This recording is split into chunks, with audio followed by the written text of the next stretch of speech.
Bonjour, alors nous entamons le second volet de notre tour d'horizon infiniment trop rapide de la culture égyptienne dans l'Antiquité.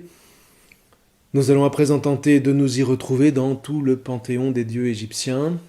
L'exercice est plutôt périlleux parce que la religion égyptienne a perduré pendant près de 3000 ans et elle a évolué pendant toute cette longue période. La première chose qu'on peut dire, c'est d'abord que les divinités égyptiennes symbolisent les différents aspects de la vie quotidienne des Égyptiens de l'Antiquité. La vie, la mort, le cycle du Nil, l'agriculture, l'alternance du jour et de la nuit. Souvent, ces dieux s'incarnent sous forme d'animaux. On a là l'héritage des religions totémiques tribales. Mais en même temps, ils ont beaucoup de choses en commun avec les hommes. Les dieux naissent, ils vieillissent, ils meurent, ils ont un corps qu'il faut donc nourrir, ils ont un nom, ils ont des sentiments. Mais ils se différencient aussi par leur nature exceptionnelle, parce que leur corps peut se transformer, et quand les larmes coulent, on verra qu'elles peuvent donner naissance à de nouvelles créatures, et surtout, les dieux peuvent mourir et ils peuvent revenir à la vie. Les fondements de la religion égyptienne remontent très loin, on ne sait pas exactement à quelle époque. Ce qu'on sait, c'est qu'elle s'est forgée petit à petit, de ville en ville, de clan en clan. Un des plus anciens dieux s'appelle Horus, et la tradition enseigne que Horus régnait primitivement sur la terre d'Égypte, mais qu'il s'est retiré et en a confié la gestion au pharaon. Ceux-ci sont donc responsables du gouvernement devant Horus, et puis plus généralement devant l'ensemble des divinités avec qui ils entretiennent une relation cultuelle essentielle. Et c'est là un point très important. La religion égyptienne antique n'est pas simplement un système de croyance ou de spiritualité, comme on dit aujourd'hui, elle est fondée sur le culte. Or, le culte égyptien signifie bien plus qu'une simple pratique religieuse. Il touche au maintien symbolique de la création. Et c'est la raison pour laquelle l'Égypte va multiplier les lieux de culte. Les temples représentent le cosmos à une échelle réduite. Chaque élément du temple représente un élément de la géographie de l'univers. Dès lors, vous voyez, quand on nous dit que Toutmosis III, par exemple, bâtit des temples un peu partout, c'est précisément parce que le pharaon a la lourde responsabilité de conserver l'harmonie du monde. Et pour cela, il doit s'assurer le concours des dieux, et c'est dans ce but qu'il va construire les temples. C'est pour que les dieux puissent l'aider dans sa tâche. En nourrissant la puissance du divin par les offrandes, par les sacrifices, le pharaon sait que le dieu aura la force nécessaire pour maintenir les cycles de vie, comme la renaissance du soleil chaque jour avec le culte de Réatoum par exemple, ou alors le retour annuel de la crue du Nil avec le culte de Khnum, etc. Si les rites avec les sacrifices, les prières sont bien accomplis, en retour, le dieu donnera au pharaon la santé et la force de bien gouverner le pays. En revanche, si la force du divin n'est pas entretenue, il y a alors une rupture de l'équilibre de l'univers qui peut retourner au chaos d'avant la création. Donc vous voyez que sans le lien entre pharaon et les dieux dans le temple, la vie n'est tout simplement pas possible en Égypte. Et c'est la raison pour laquelle le pharaon y est vénéré avec une telle ferveur. Et cela vous explique aussi pourquoi Toutmosis III tient tant à bâtir et à restaurer les temples de l'Empire. C'est pas simplement parce qu'il ne veut pas s'occuper du peuple, bien au contraire, en multipliant les constructions et en encourageant le culte, il conforte l'harmonie, la stabilité et donc la puissance de tout le pays qu'il a en charge de gouverner avec l'aide des dieux. Or, c'est exactement, en changeant certains petits aspects, mais c'est exactement ce que nous allons retrouver dans le culte que va organiser Moïse. Qu'est-ce qu'offrir un sacrifice pour un fils d'Israël? Ce n'est pas nourrir la divinité, ça ce sont les idoles. C'est plutôt reconstituer un petit cosmos en miniature avec les 4 éléments que sont le minéral, c'est l'autel, le végétal, c'est le bois, et l'animal.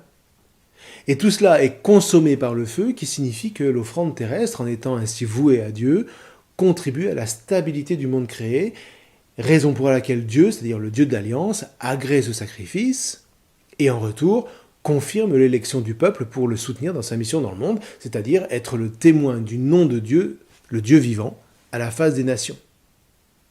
Les Juifs qui envisagent aujourd'hui la construction du 3e temple à Jérusalem sont complètement dans cette dynamique. Quand les sacrifices reprendront sur l'esplanade, l'harmonie du monde sera retrouvée et la paix pourra s'installer de façon à ce que la Torah puisse être scrutée et apporter la lumière de Dieu dans le monde entier. Et pour les chrétiens, voyez, cette harmonie a déjà été apportée par le Christ qui ne peut s'offrir en sacrifice que précisément parce qu'il est Dieu fait homme. En tant que Dieu, il est à la source des commandements, mais en tant qu'homme, il obéit parfaitement à ces commandements. Mais l'expression n'est pas que morale, elle est aussi cultuelle. Jésus, dit l'Épître aux Hébreux, est le grand prêtre qui est chargé des péchés du monde et qui franchit le rideau du Saint des Saints pour entrer dans l'éternité, planter une ancre à laquelle nous sommes tous amarrés si nous voulons bien nous attacher à lui. Et c'est ainsi que le projet de Dieu est accompli et que la paix, c'est-à-dire la vraie, la paix intérieure, qu'on pourrait appeler l'harmonie si vous voulez, cette paix retrouvée entre Dieu et les hommes vient dans le monde.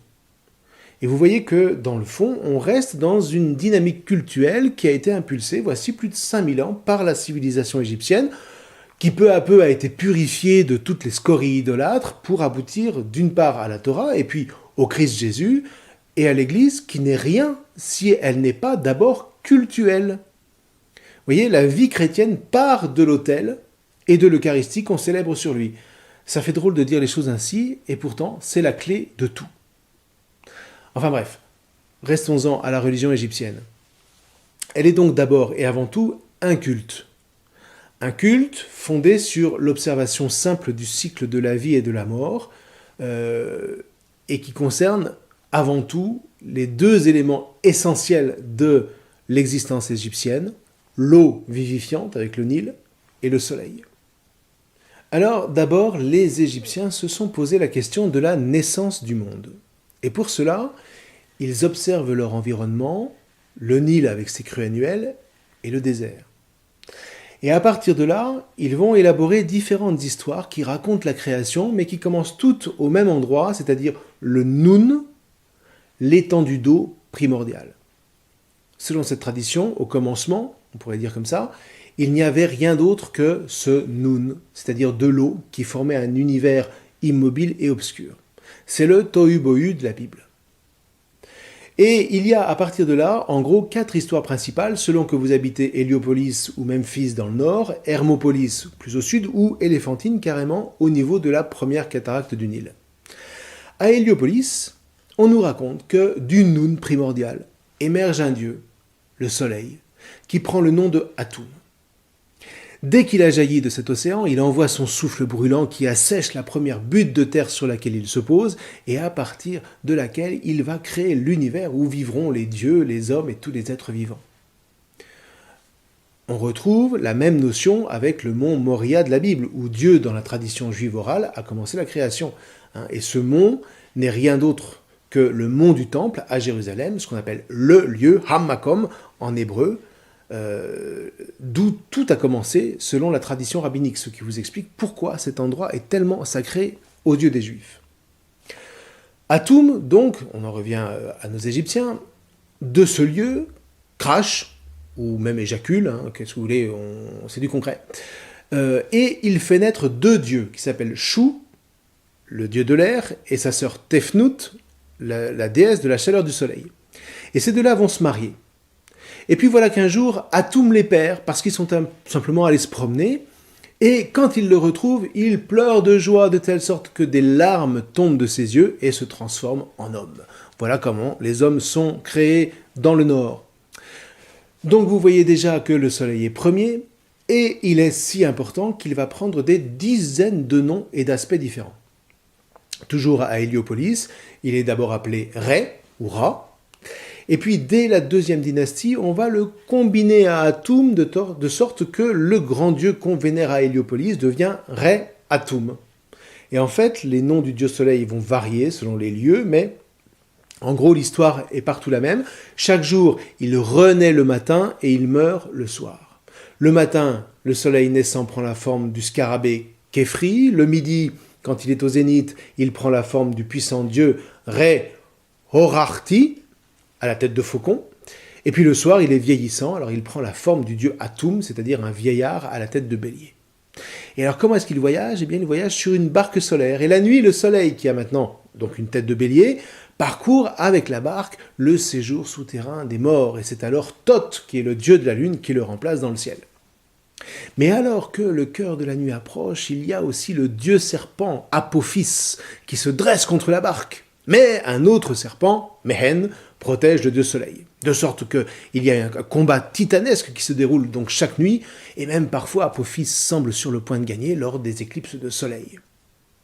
Mais c'est aussi sans les sacrifices offerts par les prêtres de Atum-Re, qui soutiennent le dieu dans son combat, dont il va ressortir chaque jour victorieux. Bon, la création continue. Shu et Tefnu donnent naissance à Geb, qui est la terre, et à son épouse Nut, qui est le ciel. Eux-mêmes vont avoir 2 garçons qui s'appellent Osiris et Seth, et 2 filles, Isis et Nephthys. Osiris, lui, va hériter des terres du nord, Seth va hériter des terres arides du sud. Quant à Isis et Nephthys, elles aident à la renaissance des morts. Cela dit, tout n'est pas rose dans la famille, puisque Seth est jaloux de son frère, et il le tue, et il le découpe en 16 morceaux. Je vous le fais vraiment très rapide là. Mais Isis va retrouver les morceaux, et avec Anubis, le dieu de la momification, aussi un des plus anciens dieux du panthéon égyptien, elle reconstitue le corps d'Osiris qu'elle entoure de bandelettes, d'où la représentation d'Osiris commune avec des bandelettes. Isis et Nephthys, les 2 sœurs, vont souffler sur leur frère, et voilà que le dieu revient à la vie. Cela dit, il va désormais rester dans le royaume des morts, et voilà comment donc la mort, dans la tradition égyptienne, est entrée dans le monde par la faute de Seth qui tue son frère par jalousie. Ça devrait pouvoir vous rappeler quelques petites choses. Reste que Osiris et Isis vont enfanter un fils, Horus, qui est le dieu à tête de faucon lui aussi. Isis va le cacher de Seth dans les papyrus du delta du Nil, il grandit, il se fortifie, et une fois adulte, il vient réclamer à son oncle l'héritage que ce dernier a volé à son père. Alors commencent d'interminables querelles, dont je vous passe les détails, il s'arrache les yeux, il s'arrache les organes génitaux, bon bref, dont Horus sort toujours vainqueur. C'est un peu le Narnia à la sauce égyptienne, si vous voulez. Et donc, avec tout ça, on aboutit à ce qu'on appelle une Énéade, c'est-à-dire 9 dieux qui règnent à Héliopolis. Maintenant, si vous habitez à Memphis, on préfère vénérer Ptah, le dieu de la terre. Il est le fameux monticule qui surgit du Nun primordial au commencement de la création. Et c'est lui, dans cette tradition, qui va façonner le monde par la puissance de sa pensée. D'ailleurs, il ne peut pas faire autrement parce que tout son corps est gainé dans un linceul. Alors il va imaginer le ciel, il imagine les végétaux, les animaux, les hommes, et puis il prononce leurs noms et ils sont créés. Tiens, voilà encore de quoi nous rappeler quelque chose. Hein. Et puis, évidemment, là encore, vous allez avoir une kyrielle de dieux qui vont suivre. On va encore vous raconter une autre histoire si vous habitez un peu plus au sud, à Hermopolis, où on va vénérer Thoth, qui est le dieu de l'écriture, avec Sheshat, sa partenaire, qui est la patronne des scribes et la gardienne des bibliothèques du temple. Et puis alors, si vous descendez dans le sud jusqu'à Éléphantine, alors on vénère le dieu Khnum. C'est le dieu Khnum qui est à l'honneur. C'est aussi un des dieux les plus anciens de tout le panthéon égyptien. Khnum, c'est le dieu potier qui a créé le monde avec de la glaise et avec l'argile rouge du Nil. Il a façonné les hommes. Il est le gardien en plus de la première cataracte du Nil. C'est lui qui décide si oui ou non il y aura une crue estivale, donc mieux vaut être en bon accord avec lui. Et il forme avec Satet et Anket non plus une Énéade, mais la triade d'Éléphantine. Et puis, derrière tout ça, il y a Thèbes, au centre de l'Égypte. Et alors là, vous avez un dieu qui restera totalement inconnu de l'Ancien Empire, qui s'appelle Amon. Mais il va faire surface, il est très patient, lorsque les pharaons de la 18e dynastie qui viennent de Thèbes vont réunifier l'Égypte sous son égide. Alors le problème, c'est qu'il n'a pas d'histoire propre, donc on va lui associer Atum-Re et à l'Énéade de Héliopolis.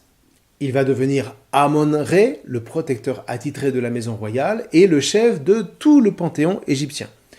Son temple à Karnak va devenir le plus riche du pays au point que sous Ramsès III, on comptait plus de 80 000 personnes au service de ce temple. Sa coiffure est surmontée de 2 grandes plumes qui rappellent son caractère céleste. Il est marié à Mout, qui est pleine de douceur, mais qui peut aussi se déchaîner comme une lionne. Ils vont enfanter Khonsu, le dieu de la lune, qui, lui, compte le temps de vie des hommes. Si vous êtes malade, c'est donc lui qu'il faut implorer.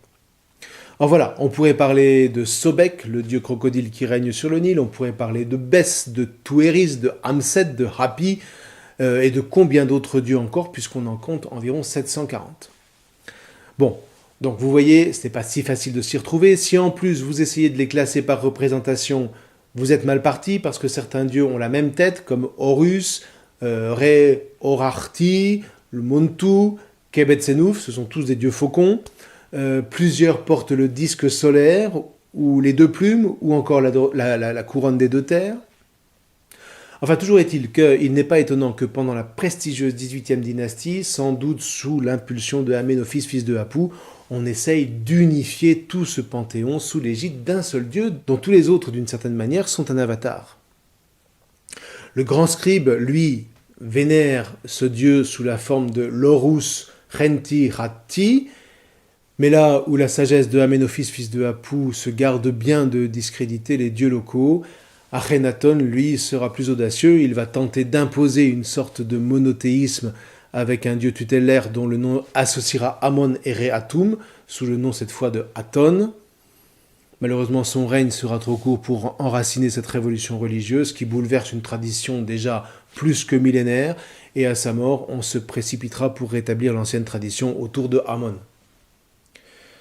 Reste que cette idée d'un Dieu unique va demeurer, mais ce sera à un autre peuple que sa révélation sera confiée, un peuple qui va s'inscrire dans la grande tradition de Aménophis, fils de Apou, mené par un Égyptien lui aussi d'origine sémite, un dénommé Moïse. Mais enfin, bon, nous n'en sommes pas encore là. Alors, j'espère que ce petit tour d'horizon bien trop rapide et qui a certainement fait offense à toutes les subtilités qui faisaient la grandeur de ce culte polythéiste ne vous aura pas trop perdu. Reprenez les affaires, regardez les documents que je vous ai mis. Mais enfin, qu'est-ce que vous voulez? Quand on lit la Bible, il est quand même plus qu'utile de replonger dans la culture universelle parce que l'histoire sainte n'émerge pas de rien. Et d'ailleurs, je l'ai évoqué quelques fois, on retrouvera dans la Torah des reliquats de l'ancienne religion égyptienne, mais évidemment revisités par une expérience vraiment nouvelle. C'est l'expérience d'un Dieu qui est véritablement unique pour le coup, mais qui ne fait pas que s'imposer à son peuple. Il le sauve, il conclut avec lui une alliance, et il inscrit en lui une espérance. Donc, avec Israël, on sort complètement de la mythologie issue du Nil, encore qu'on en gardera quelques aspects concernant notamment la création, mais désormais, l'expérience fondatrice n'est plus celle des crues du fleuve, c'est la traversée d'un désert en vue d'une terre où coule le lait et le miel. Mais ça, c'est une autre histoire que nous aurons le temps de voir ensemble. D'ici là, je vous remercie.